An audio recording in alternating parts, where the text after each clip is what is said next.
आदाब नाजरीन, लाजवाल उर्दू खबरों में आपका खैर मकदम है। आइए नजर डालते हैं अब की अहम खबर पर।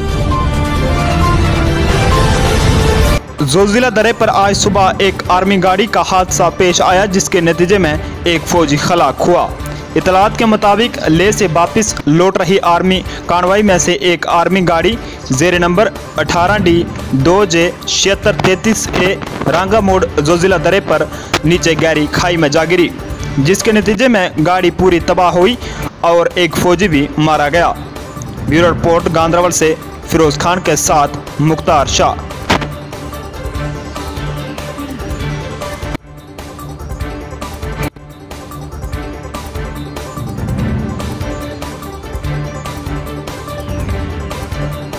लाजवाल उर्दू न्यूज़ यूट्यूब चैनल को सब्सक्राइब जरूर करें और बेल आइकन पर क्लिक करें। बेल आइकन पर क्लिक करने से आपको ताज़ा तरीन खबरों की फौरी जानकारी मिलेगी।